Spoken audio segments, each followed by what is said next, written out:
Ce podcast est soutenu par notre partenaire La Fourche, le meilleur du bio en ligne livré partout en France. Lafourche.fr, c'est une épicerie bio en ligne qui propose plus de 4000 produits engagés et de qualité, jusqu'à 50% moins cher qu'en magasin bio. Et grâce à La Fourche, fini la charge mentale des courses. Et en commandant sur leur site internet ou sur leur application, les adhérents gagnent en temps, en simplicité et retrouvent le plaisir de faire les courses. Alors La Fourche vous offre exceptionnellement moins 20 € sur votre adhésion, soit 39,90 € au lieu de 59,90 € par an, avec ce code unique Métamorphose. Alors rendez-vous sur leur site internet lafourche.fr pour en bénéficier. Vous avez 1 mois pour essayer gratuitement, sans engagement, alors vous n'avez rien à perdre. À bientôt.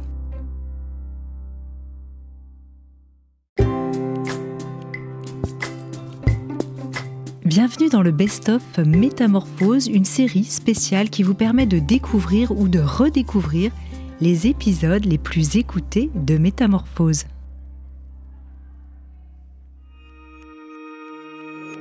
Bonjour et bienvenue dans Métamorphose, le podcast qui éveille la conscience. Chaque semaine, nous allons partir à la découverte d'une personnalité lumineuse et qui porte une voix d'éveil des consciences. Je suis Anne Guéquier, fondatrice du magazine Féminin Bio, auteure et éditrice de projets engagés pour un nouveau monde. Dans ce podcast, j'explorerai les thèmes qui m'enchantent et me font cheminer depuis plus de 20 ans autour d'une vision holistique de l'harmonie du cœur, du corps et de l'esprit.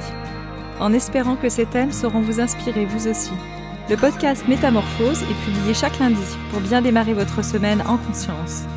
Vous pouvez consulter toutes les informations le concernant sur femininbio.com/métamorphose.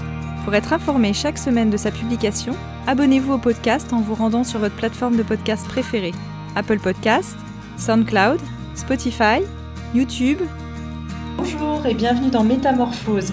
Mon invité du jour va nous parler de la liberté intérieure, un des grands chantiers de notre existence. Il est une star des médias et il n'est pas nécessaire de le présenter bien longtemps. Médecin psychiatre, il est l'un des meilleurs spécialistes français de la psychologie des émotions. Alors je suis sûre qu'à ce stade, vous savez déjà de qui je parle. Non ?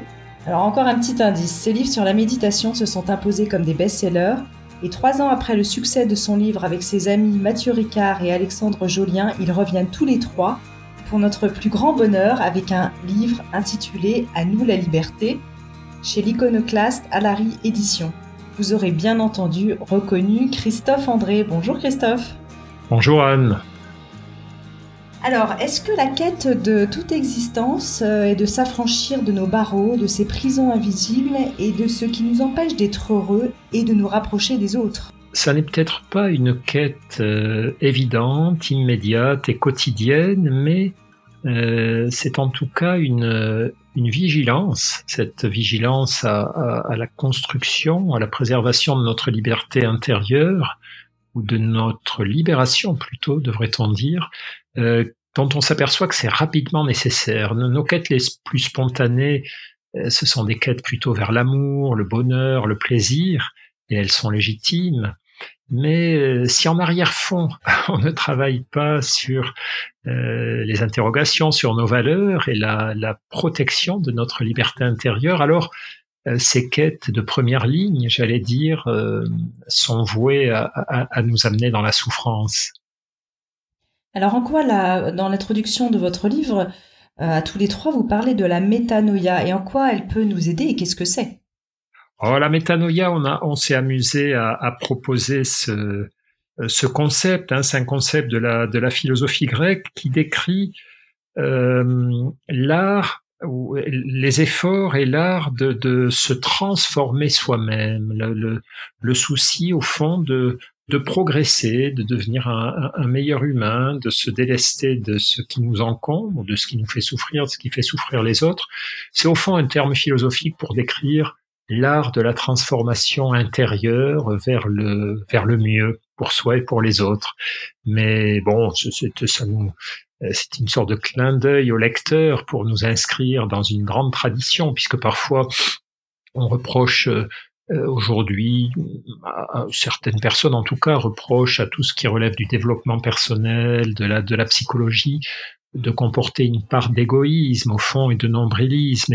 Et nous rappelons volontiers dans le livre que finalement, prendre soin de soi, c'est un acte bien sûr de respect pour soi, mais aussi pour les autres. Hein. Si mon intériorité est en friche, si je ne suis pas attentif à ma vie intérieure, à mes progrès intérieurs, je serai quelqu'un de plus facilement impulsif, égoïste, imprévisible, et je provoquerai plus de souffrance autour de moi. Donc voilà, là, c'est tout ce que on a voulu présenter en rappelant cette grande tradition de la métanoïa.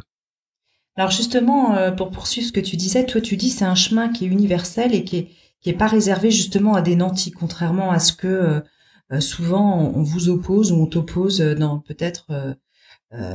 ce cheminement. Et toi, quelle est ta définition personnelle de la liberté? Oh, ça c'est la liberté au fond, c'est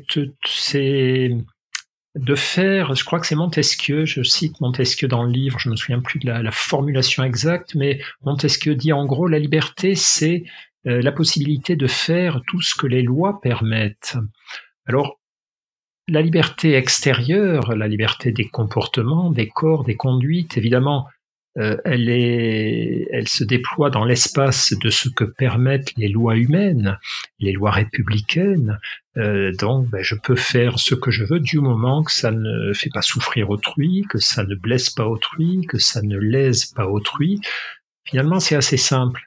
La liberté intérieure, elle obéit à d'autres lois, ce sont les lois de notre cerveau, les lois de notre esprit, et bien connaître les lois de notre cerveau, la force de nos habitudes, la force de nos émotions, la force de nos conditionnements, va nous permettre justement de faire exister cette liberté intérieure et de la ressusciter chaque jour, parce que finalement, si on n'en prend pas soin, elle tend à s'effacer derrière d'autres quêtes, les obligations quotidiennes, le fait de s'occuper de choses matérielles, triviales non pas au sens dévalorisant, mais voilà, des trucs, vider le lave-vaisselle, répondre à ses mails, tout ça c'est important, mais on peut pas dire que ça augmente considérablement notre liberté intérieure. Toi, quelle liberté tu as trouvée en cheminant? Alors, il me semble que, mais je crois que c'est quelque chose d'assez répandu, une des deux grandes libertés que j'ai pu construire et amplifier au fur et à mesure du temps et de mes efforts, c'est d'une part la liberté par rapport au regard d'autrui, être moins soucieux d'approbation. C'est important d'être approuvé et aimé par les autres, mais à certains moments... dans le sens du soutien peut-être plutôt. Ouais, voilà, à certains moments, il faut aussi être capable de se dire que ça ne doit pas devenir une quête ou une condition sine qua non pour continuer d'avancer. Et puis l'autre libération, et là encore, je crois que je ne suis pas le seul concerné, c'est par rapport à mes tendances anxieuses et dépressives, c'est-à-dire le fait de peu à peu ne plus les laisser piloter trop longtemps mon esprit, mes comportements, mes choix de vie. Elles sont toujours là, ces tendances, et finalement c'est pas plus mal, hein, ça peut rendre service à petite dose, mais au fond je me sens beaucoup plus libre qu'autrefois par rapport à mes inquiétudes, par rapport à mes coups de cafard. J'en suis beaucoup moins prisonnier. Ça, voilà, c'est un peu les deux. Il y en a plein d'autres, hein, grands chantiers comme ça, mais ces deux-là, ils m'ont apporté un mieux-être considérable. Alors, dans votre livre, vous parlez d'obstacles à la liberté intérieure et vous en citez un certain nombre que vous passez en revue, la dépendance, la peur, anxiété, découragement, désespoir, l'égocentrisme, l'égarement. Et tiens, le premier, c'est l'acrasie, par exemple, qui est assez méconnu. On parle plutôt de procrastination, même si c'est pas tout à fait la même chose. Et finalement, on s'aperçoit nous sommes tous, on pourrait dire, acrasiques. Je sais pas si ça se dit, c'est-à-dire plein de bonnes résolutions. Oui. Et en réalité, plein de dissonances cognitives et en flagrant délit de paradoxes, finalement, dans nos attitudes. Alors, oui. Est-ce que tu peux l'acrasie, L'acrasie, c'est un peu comme la métanoïa dont on parlait tout à l'heure, c'est-à-dire c'est un concept philosophique qui décrit finalement toutes ces situations où nous savons ce que nous devrions faire, où nous pourrions le faire, parce qu'il y a des choses que nous devrions faire, mais que nous ne pouvons pas faire parce que les circonstances ou nos capacités ne le permettent pas. Mais dans l'acrasie, je sais ce qu'il faudrait faire, je pourrais, en faisant un effort, le faire, mais je ne le fais pas, ou pas durablement. Et je retombe dans la facilité, dans les habitudes, dans les obsessions anciennes. Et au fond, c'est ça l'acrasie, c'est tous ces instants de notre vie où nous agissons ou nous n'agissons pas à l'encontre de nos intérêts. Donc ça, c'est finalement presque constitutif d'une vie humaine et ça fait partie de tous ces petits combats qu'on a tous et toutes à livrer quotidiennement. Mais ça nous a semblé intéressant d'en parler, de rappeler qu'à la fois c'était un combat normal, mais que voilà, ça ne signait pas une infériorité quelconque, qu'il n'y a pas tant de choses que ça qui sont faciles dans nos vies quotidiennes. Il y a quand même pas mal d'efforts à produire, même si on a souligné dans un chapitre du livre que ces efforts pouvaient être joyeux et amusés. Ouais, on y reviendra. Voilà, mais en tout cas, on a beaucoup parlé de cette faiblesse de la volonté que représente l'acrasie en détail. On a consacré tout un chapitre à ça, oui. Alors, quels seraient un peu les outils, puisque dans votre livre, c'est intéressant, qui est fait avec ces boîtes à outils, quelques outils comme ça pour parce que l'acrasie est liée aussi à un état compulsionnel parfois où finalement on aimerait faire autrement, mais on ne peut pas, même si on le voudrait. Oui. Alors parfois, dans les dépendances, par exemple, c'est pas forcément de l'acrasie, c'est de l'impuissance. Nos circuits cérébraux de la quête du plaisir prennent vraiment le dessus. Et on aborde aussi cette question des dépendances et des addictions. Oui.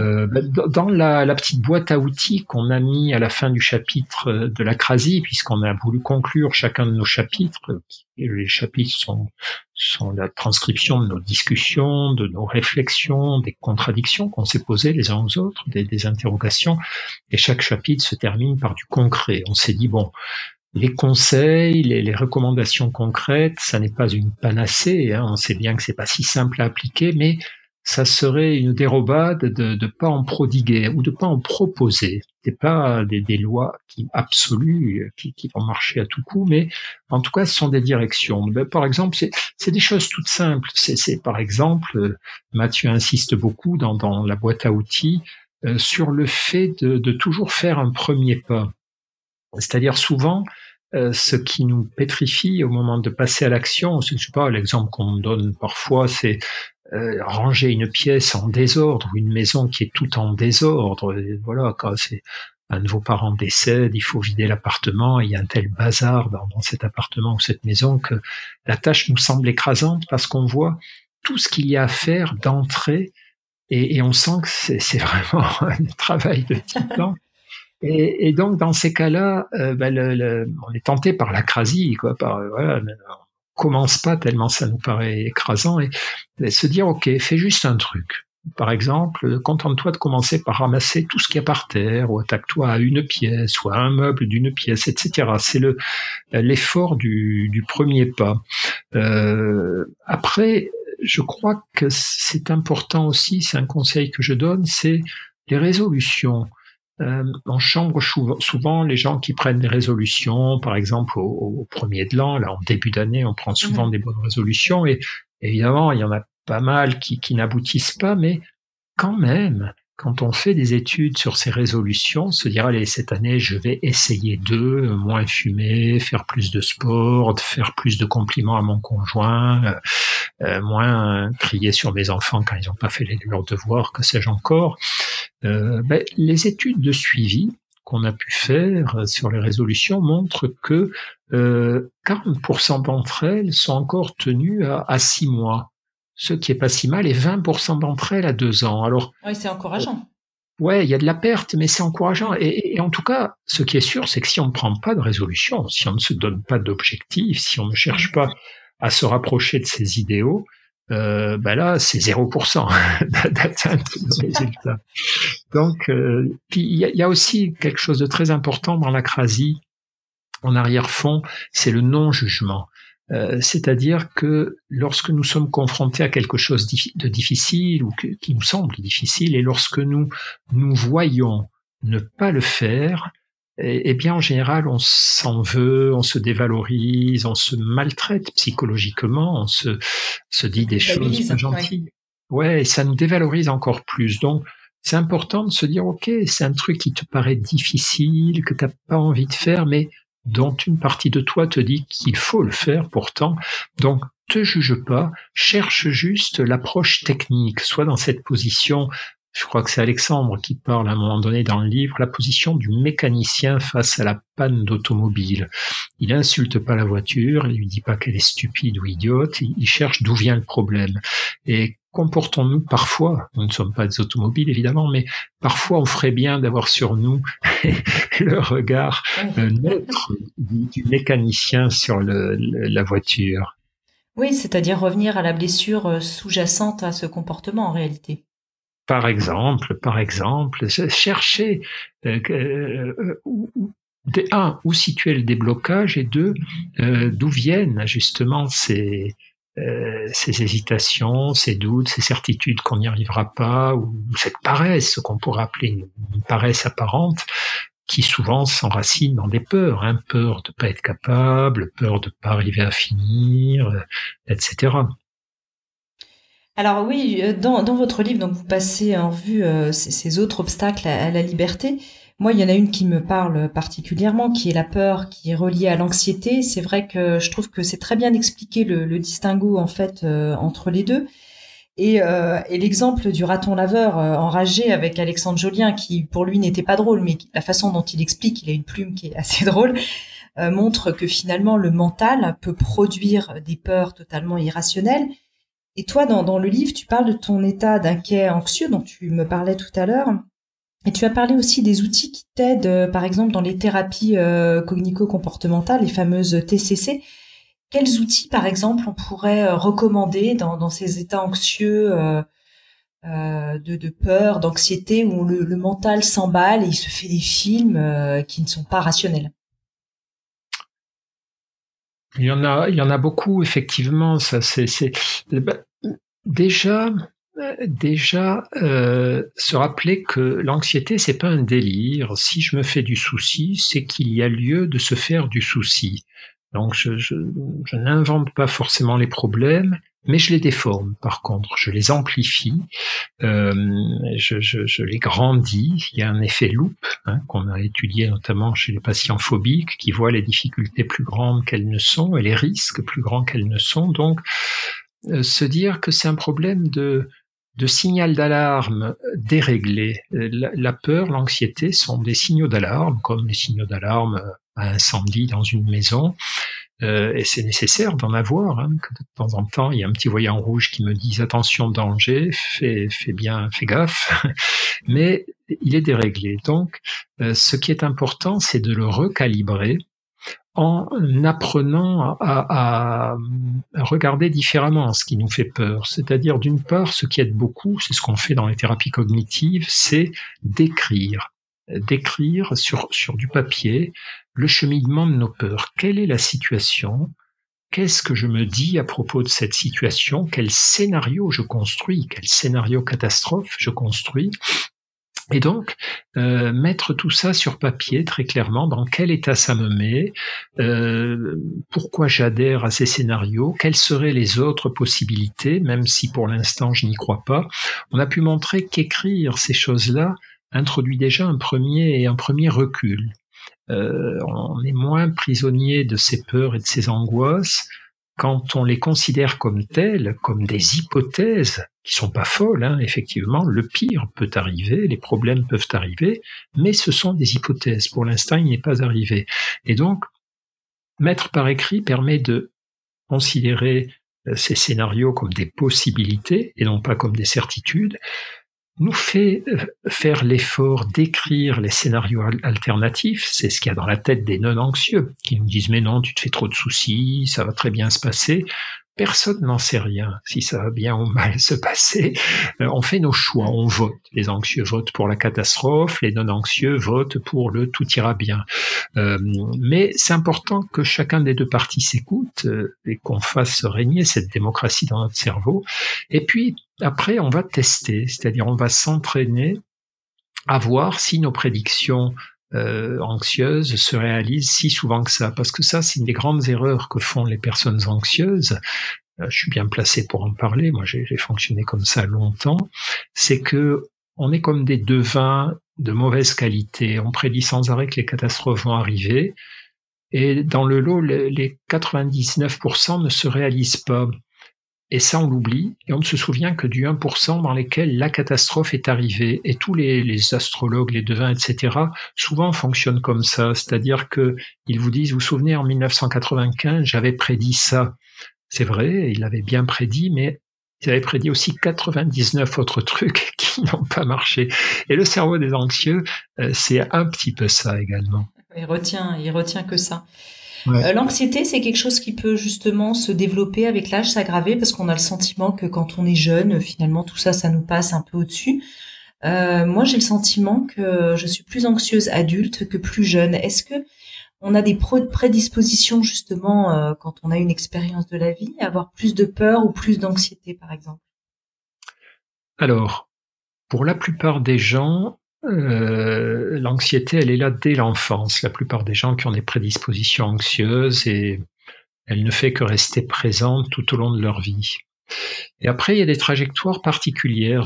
Le fait d'avoir le sentiment que son anxiété croît, mais augmente avec le temps, parce que, alors peut-être c'est toi qui pourrais y répondre, on est plus lucide, plus conscient des problèmes, ou peut-être d'autres choses, mais ça n'est pas à moi de parler à ta place.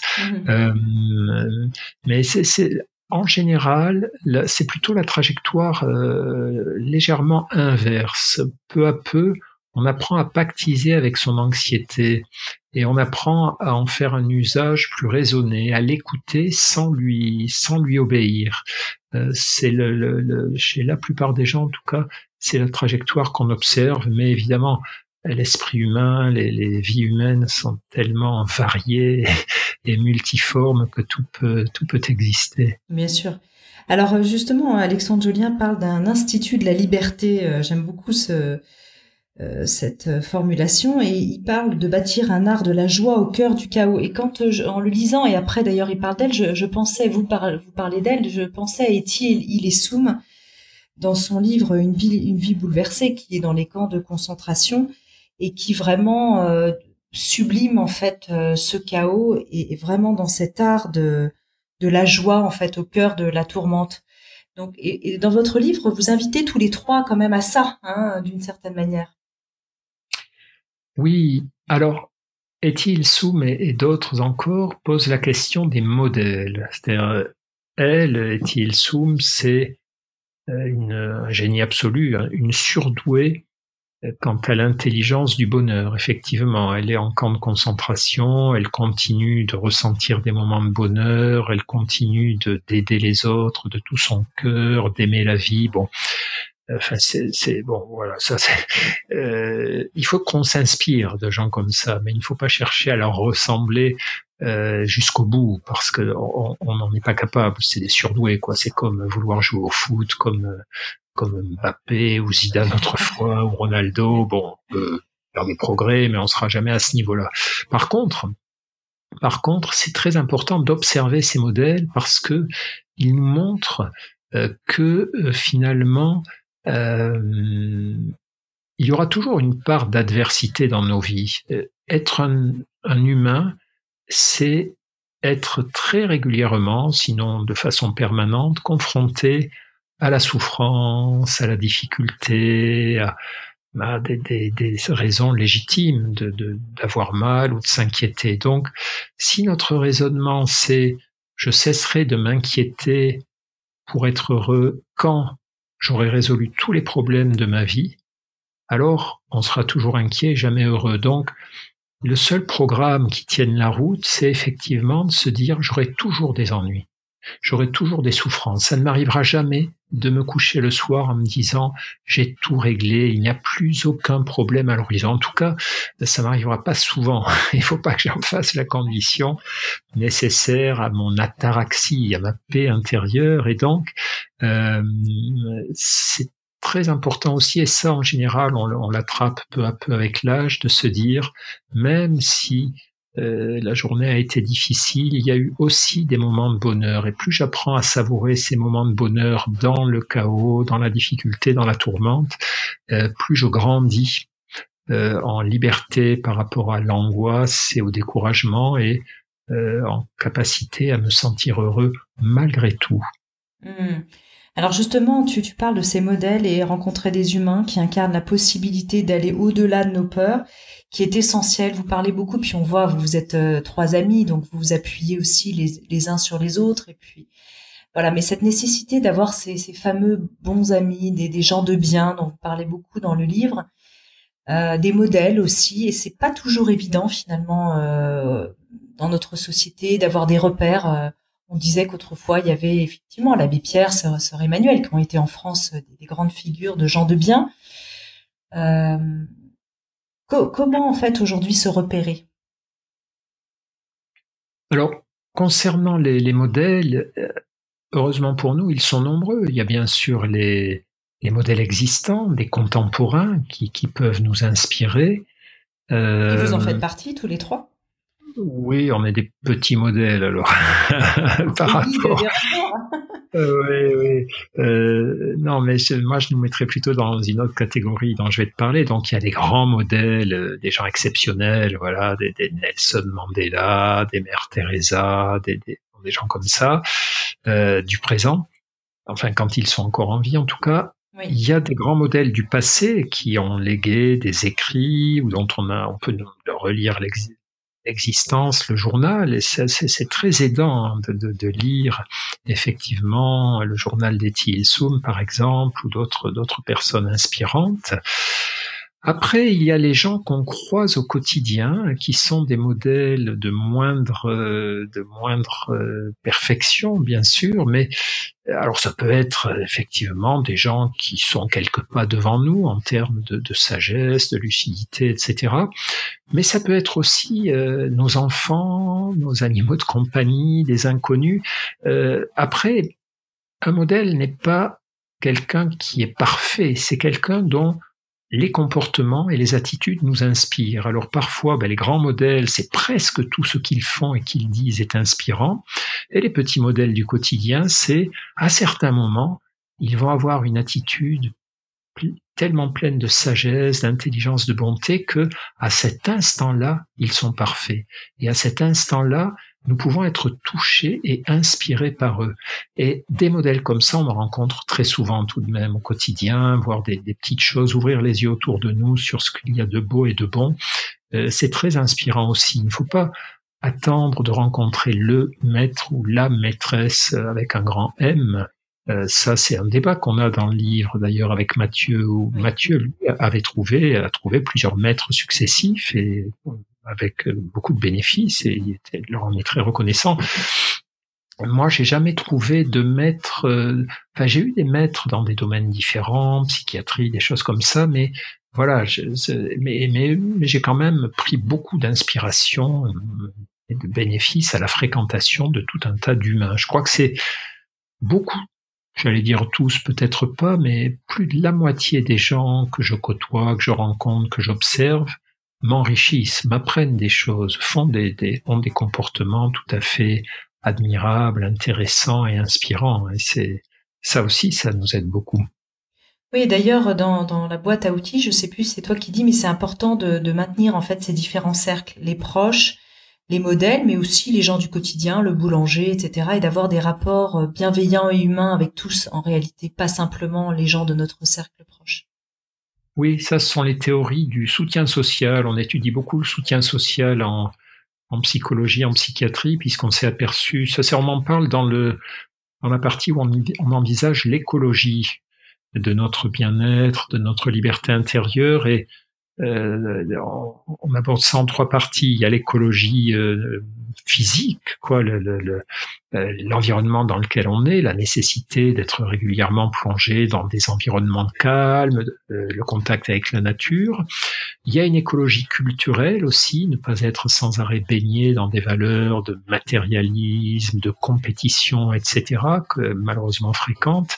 Mais il y a une écologie relationnelle. Et c'est vital. L'humain est un animal social, il a besoin de liens. Et ces liens le libèrent en réalité. La liberté intérieure, elle obéit à quelques règles paradoxales, dont celle-ci, c'est que en étant en lien avec beaucoup d'autres personnes, finalement, j'accrois ma richesse intérieure, mes capacités de liberté intérieure.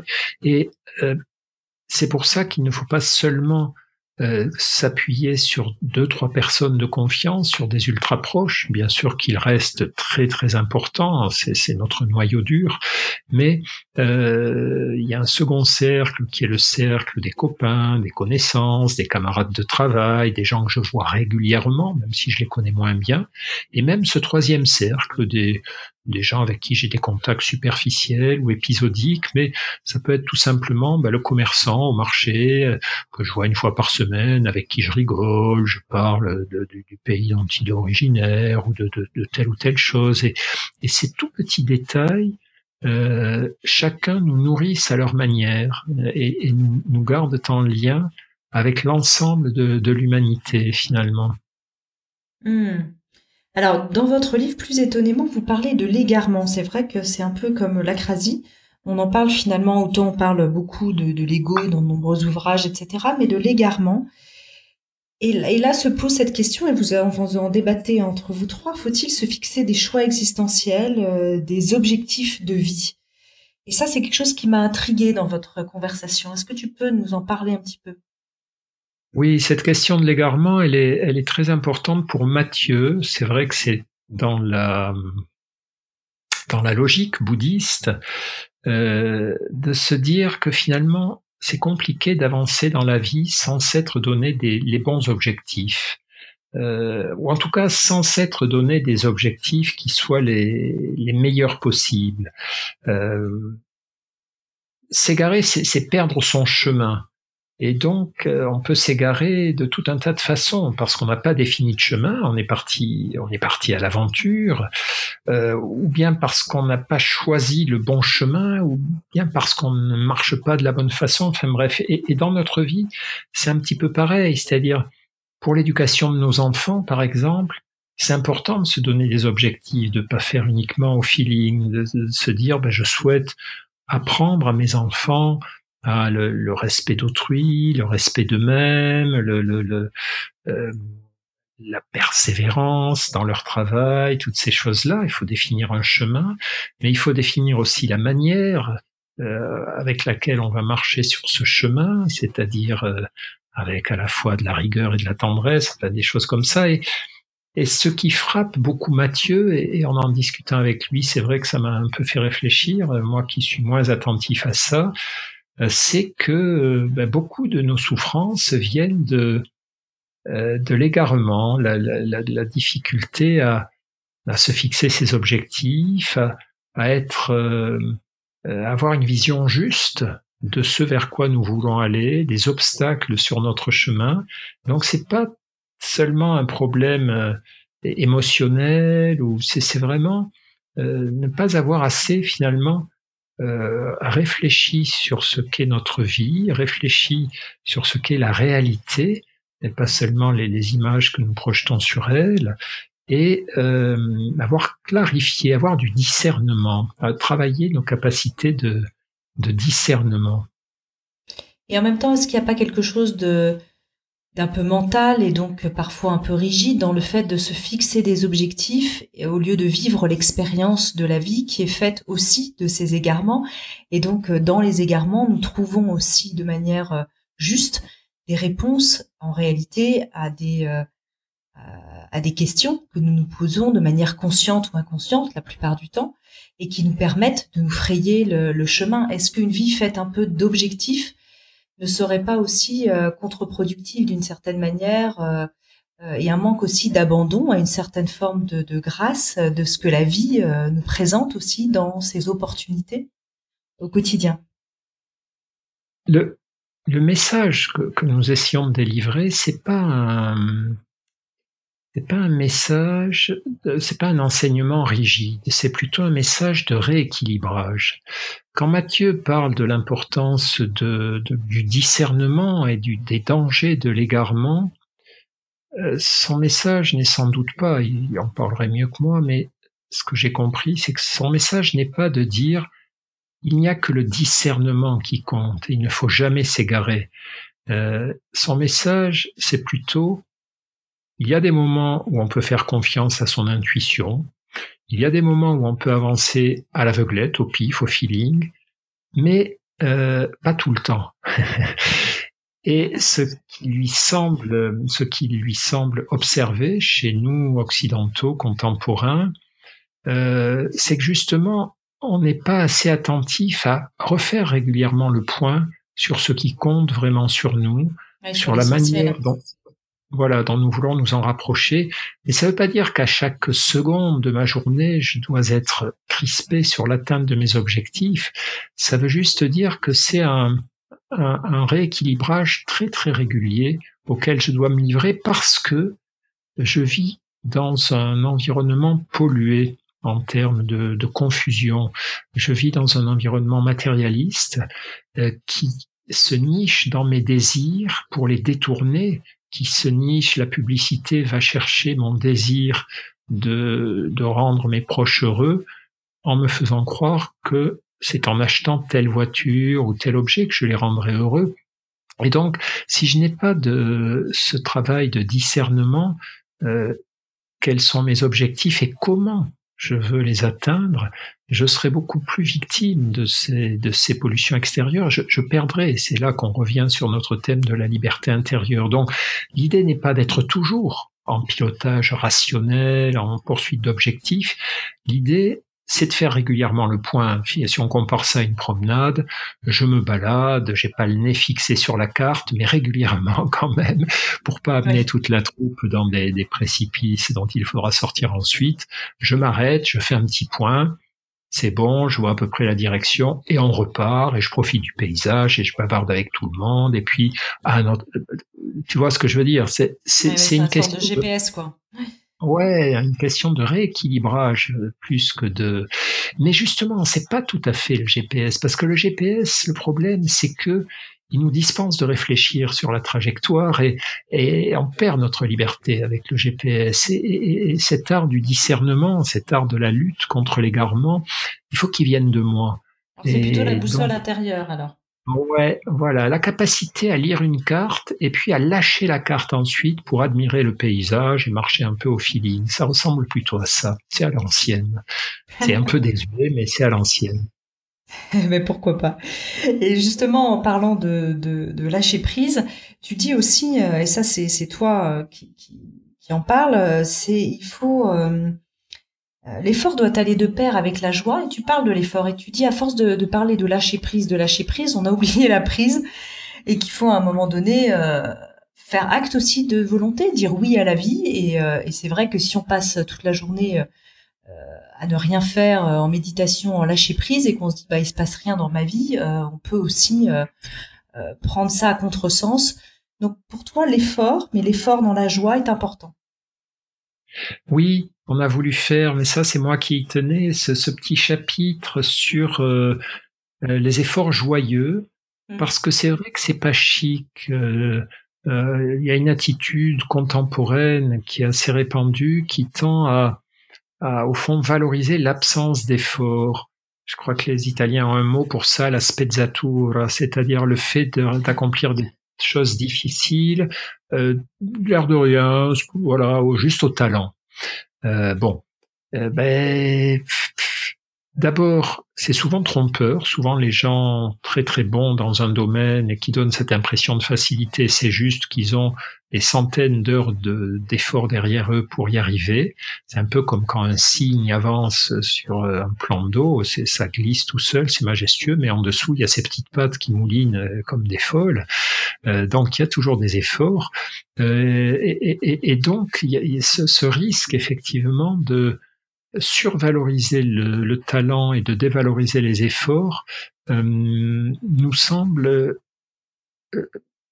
être quelque chose de très contestable, parce que beaucoup de ce que nous atteignons dans notre vie résulte d'efforts, mais peut résulter d'efforts joyeux. C'est une fois de plus, si on reprend l'image de la randonnée qu'on évoquait tout à l'heure, arriver au sommet d'une montagne déposée par un hélicoptère et puis avoir gravi toute la montagne avec des amis, en suant un petit peu, en chiant un petit peu, comme on dit, mais en ayant senti les odeurs, vu les petites fleurs, vu le changement de végétation tout au long de l'ascension, vu les modifications du ciel en fonction de l'avancée de l'heure, eh bien, l'arrivée au sommet sera beaucoup plus jubilatoire, beaucoup plus nourrissante, beaucoup plus bouleversante que m'être fait larguer par un hélicoptère. Et les efforts, c'est ça, c'est-à-dire le cheminement, tout ce qui va avoir lieu pendant les cheminements, c'est aussi, ça fait partie de l'atteinte de l'objectif. Et donc, on a voulu réhabiliter un petit peu ça, dire aux tâcherons. Moi, je suis un tâcheron. La plupart de ce que j'ai obtenu dans ma vie, c'est parce que j'ai bossé. J'ai été content de l'obtenir en bossant. Mais rassurer les tâcherons en leur disant, c'est super. Et peut-être que y être arrivé à cet objectif par vos efforts, d'abord, ça vous aura appris beaucoup plus de choses sur vous en chemin que ceux qui sont arrivés dans la facilité. Ça vous aura fait grandir. Et l'objectif à vous donner par rapport aux efforts, c'est de les habiter joyeusement, tout simplement, pas d'espérer les supprimer un jour. Oui, parce que sinon on a cette vision un peu judéo-chrétienne de l'effort un peu dans la douleur, et là vous réhabilitez vraiment cet effort dans la joie qui peut être une grâce. Et là tu parles aussi de ces moments où tu as pu être un peu fatigué en disant je rentre le soir et là il faut encore prendre quelqu'un au téléphone qui va pas bien ou aller faire une garde et tout ça, et tu dis comment je peux transcender ça dans mon quotidien, même si j'ai pas forcément envie, je fais l'effort de mettre de la joie et là je suis en pleine présence. C'est ça. Mais ça, il y a une phrase de Christian Bobin que j'aime beaucoup, qui est un copain que j'apprécie énormément, qui écrit dans je ne sais plus lequel de ses livres, tout ce qu'on fait en soupirant est taché de néant. Et alors, quand je fais un truc à contre-cœur, eh bien, c'est un double gâchis. Je vais le faire peut-être moins bien, même si c'est pas, peut-être que je le ferai quand même bien, mais je vais le faire en aggravant ma peine. Et ces moments dont je parle dans le bouquin, effectivement, où tu rentres d'une journée épuisante et puis ton conjoint t'apprend que voilà, t'as un vieux copain suicidaire qu'il va falloir rappeler. Tu as vu 5 suicidaires dans la journée et puis t'en as un autre à rappeler à 21h30 alors que t'as juste envie d'aller au lit. Eh bien, il y a un tout petit effort à faire avant de se dire, bon, c'est quoi ton but dans la vie, quoi? T'es sur Terre, pourquoi? Qu'est-ce que tu vas faire à cet instant? Tu vas secourir quelqu'un que tu aimes bien. Tu vas pas y passer la nuit, en tout cas tu espères ça, mais essaie de le faire de bon cœur parce que cet acte a du sens, même s'il te pèse à cet instant. Et ce qui confirme souvent ce petit travail préparatoire, c'est que quand on arrive à faire l'effort dans cet état d'esprit, en raccrochant, on est heureux.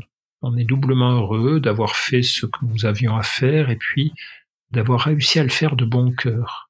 Alors, ça ne veut pas dire qu'il faut être dans la surdité par rapport à sa fatigue ou par rapport à ses propres besoins. C'est important aussi à certains moments de dire non.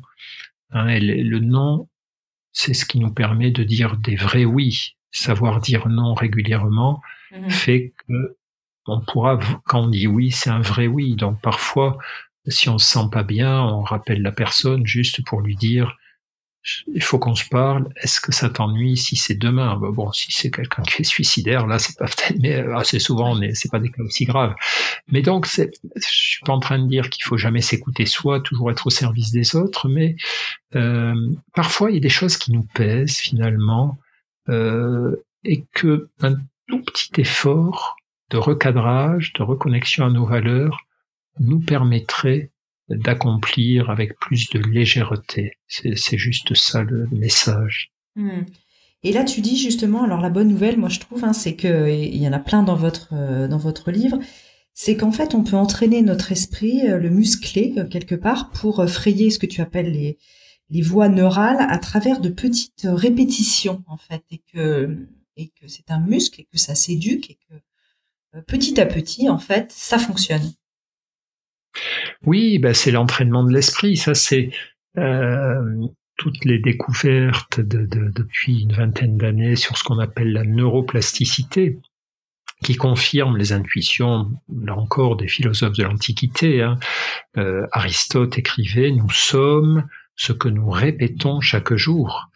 Et c'est ce qu'avait pressenti aussi Émile Coué avec sa méthode Coué. Coué, il avait perçu que se répéter régulièrement des choses négatives, je suis nul, je vais pas m'en sortir, c'était une sorte d'auto-intoxication.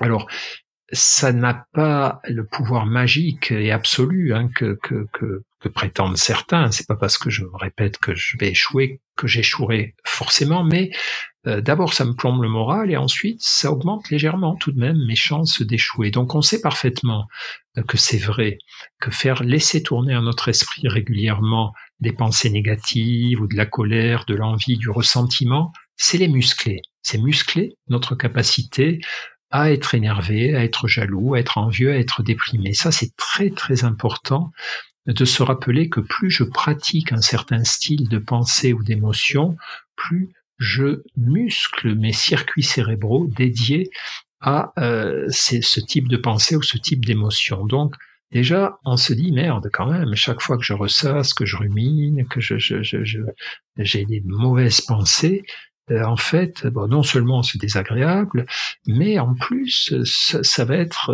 encore plus compliqué de m'en sortir quand j'en aurai envie. Donc, ça, c'est très très important de se rappeler ça et de se dire que ce qui nous sauve, ce qui va nous sauver, c'est que ça marche dans tous les sens. Ça marche aussi à l'inverse, en faisant l'effort de ne pas laisser tourner trop longtemps ces pensées, si on les considère négatives ou défavorables à notre esprit, mais de régulièrement cultiver des pensées, des émotions, des ressentis qui soient des sortes d'antidotes, comme disent les bouddhistes, comme dit Mathieu, donc de gratitude, de transformer mon envie hargneuse en envie émulative, quand quelqu'un a quelque chose que je n'ai pas et que j'aimerais avoir, c'est la définition de l'envie, au lieu d'en vouloir à l'autre de l'avoir, me dire, bon, mais si c'est important pour moi, c'est mon droit après tout, comment je pourrais m'y prendre, comment je peux m'inspirer de cette personne, voilà.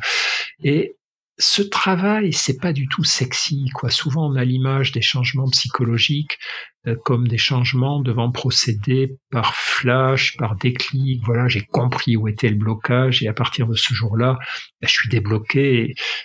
Malheureusement, ça marche pas comme ça. Quand j'ai laissé mes programmes, mes logiciels anxieux, dépressifs, colériques tourner pendant des années, la désintoxication va prendre des années. Mais c'est pas grave. C'est pas grave si je sens que je fais tourner les programmes alternatifs et que je sens que je suis en chemin pour peu à peu m'en libérer. Et donc cet entraînement de l'esprit, c'est juste se dire rien de ce que j'héberge dans mon esprit n'est anodin. Plus je vais faire tourner mes pensées dans une direction, plus je muscle la capacité de mon cerveau à produire ce genre de pensée. Donc, c'est un choix à faire, là aussi, quotidiennement. Alors, dans le livre, évidemment, tu parles des pensées. On est forcément au cœur de la pleine conscience, que tu as beaucoup contribué à introduire en France et que tu as développé dans de nombreux ouvrages. Et puis, évidemment, Mathieu Ricard aussi. Quid du corps et de la corporéité et de la pleine présence, cette chaleur aussi du corps et le rôle du corps en fait dans l'atteinte de la liberté intérieure? C'est un rôle important. Dans la méditation de pleine conscience, elle insiste énormément sur le corps, effectivement, et on commence à rentrer dans la présence à l'instant, en se connectant à son souffle, à ses sensations corporelles, au son. Donc, on réintroduit le corps, on le remet sur scène, alors que ce sont les pensées en général, les jugements, qui occupent le devant de la scène, et le corps est relégué derrière le rideau du fond de scène. Et dans la méditation, on remet le corps en avant, et le corps, c'est pas seulement un outil, c'est pas seulement un objet, un animal, une machine qui va nous servir à atteindre nos objectifs, à nous déplacer, à jouir, etc., ou à souffrir malheureusement. Mais c'est nous. C'est nous sommes notre cerveau et notre corps, et notre cerveau est une partie de notre corps, donc il joue un rôle considérable dans notre vie, et pour la liberté intérieure, il est très précieux, le corps, parce que il est le siège des émotions. Nos émotions, elles se manifestent en général d'abord par des états corporels, par des marqueurs somatiques, comme disait le chercheur en neurobiologie Antonio Damasio.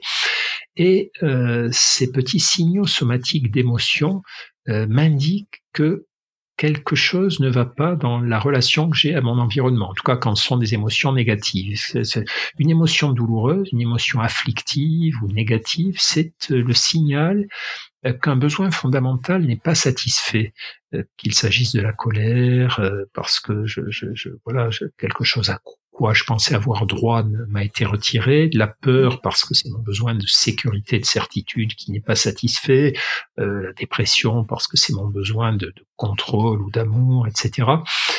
Donc le corps m'envoie des signaux qu'il s'agit d'écouter. Souvent, on n'écoute pas assez ces signaux corporels, ou on les entend trop tard, quand vraiment c'est la catastrophe, quand on est malade, quand on est à bout de nerfs, quand on craque, ou quand l'émotion nous explose au visage. Donc, dans la liberté intérieure, prendre soin de son corps, d'abord, ça nous rend plus apaisés, plus heureux, et donc ça accroît nos capacités de discernement. Le discernement, il est beaucoup plus facile à faire émerger en nous quand nous avons apaisé les tensions, les douleurs, les crispations, les agitations intérieures, corporelles ou psychologiques. Donc ça, Et puis il est aussi un allié qui nous signale quand même par l'intuition, par les petites sensations physiques, que quelque chose ne va pas, ou à l'inverse que quelque chose va bien.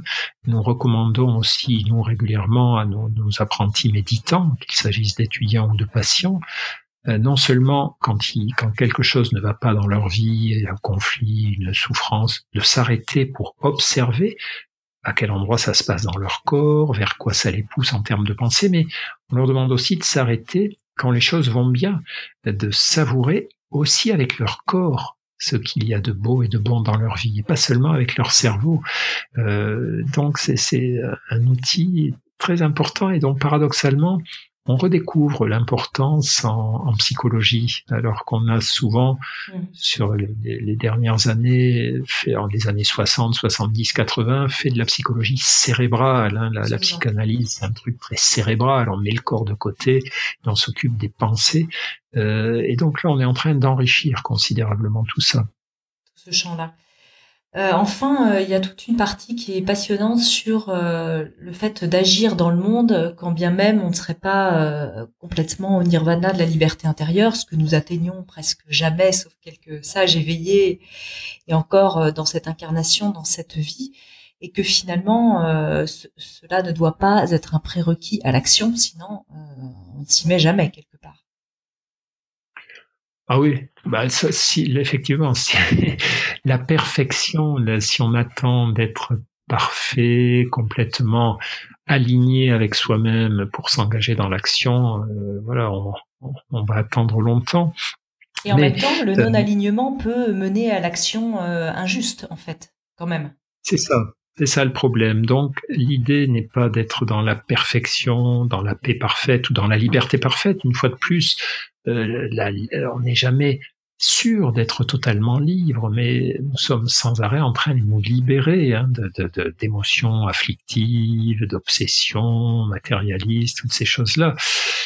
Mais une autre façon, effectivement, de se libérer intérieurement, c'est de s'engager dans l'action, de s'engager dans l'accomplissement de ce que nous savons bien faire, de ce qui peut servir les autres, de ce qui nous fait plaisir. c'est un complément. La liberté intérieure et la liberté extérieure, la réflexion et l'action sont vraiment deux vecteurs d'accomplissement dont nous avons également besoin. Oui. Toi, à ce jour, quelles sont les moissons de ton être, puisque vous parlez de ces moissons, j'aime beaucoup ce terme, et je sens que tu te retires un peu plus de l'agitation de la vie. Bon, tu expliques effectivement que tu n'exerces plus comme médecin, tu t'es retiré un peu plus loin de Paris, etc. Tu as atteint une forme de sagesse quelque part? Non, il y a du boulot. On en a toujours. Ouais.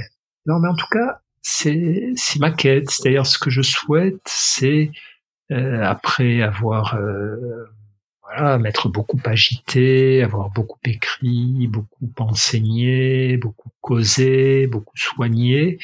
J'ai l'impression d'avoir rendu ce que la vie m'avait donné. La vie m'a permis de faire des études, de devenir médecin, de m'épanouir dans mon boulot de médecin. Et donc j'ai eu à cœur de rendre ces cadeaux en soignant mes patients, en aidant mes lecteurs et mes lectrices. Mais là, j'aimerais, après la phase où j'ai beaucoup reçu, la phase où j'ai redonné de mon mieux, j'aimerais attaquer une troisième phase de ma vie, une phase où justement, je suis un petit peu en recul et je prends enfin, j'allais dire, du temps pour moi, après avoir été un papa, un médecin, un auteur, toutes ces choses-là, le temps de ne rien faire et de m'observer, d'observer l'existence, donc un peu plus de vie contemplative, pas pour me couper totalement du monde, mais parce que finalement j'en ai pris le goût. Depuis que je médite, peu à peu ce goût a grandi. Donc, et j'espère donc évidemment que ça me rendra plus heureux, plus apte à rendre les autres heureux, un peu plus sage ou un peu moins fou, et plus apte aussi à guider les autres personnes, etc. Alors, on arrive à la fin de ce podcast. Cette dernière question, Christophe, quelle est ta plus grande espérance pour le monde aujourd'hui? Eh bien, que les progrès continuent. Parce que j'aime beaucoup cet auteur qui s'appelle Steven Pinker, qui calculette en main montre que l'humanité progresse réellement, qu'il y a malgré les apparences, moins de violence au quotidien, moins de femmes battues, moins d'enfants battus, moins de chiens battus, même s'il y en a toujours trop, encore et encore. J'aimerais que nous ayons le loisir de continuer ces progrès, et ça, nous n'y arriverons et c'est ça en fait ma vraie espérance, que si nous comprenons que l'urgence c'est de sauver la planète aujourd'hui, mais véritablement, et si on commence pas tous par s'y mettre, aucun de nos autres objectifs ne pourra être réalisé. Les progrès s'arrêteront net parce que nous n'aurons plus d'endroit pour les réaliser. Christophe André, merci infiniment pour cette conversation pour Métamorphose. Je rappelle le titre de votre dernier livre à tous les trois, Alexandre Jolien et Mathieu Ricard, pour cet deuxième opus, À nous la liberté. Merci beaucoup Christophe, à très bientôt. Merci Anne, à bientôt. Merci de nous avoir écoutés. Je vous donne rendez-vous pour une interview avec une personnalité lumineuse, chaque lundi, pour bien démarrer la semaine en conscience. Vous pouvez retrouver Métamorphose sur de nombreuses plateformes et bien sûr laisser votre avis et vous abonner sur Apple Podcast pour le recevoir chaque semaine. Si vous aimez ce podcast, n'hésitez pas à le soutenir pour favoriser sa diffusion en lui donnant 5 étoiles sur Apple Podcast. Et retrouvez toute l'actualité de Métamorphose sur fémininbio.com. Merci, à lundi.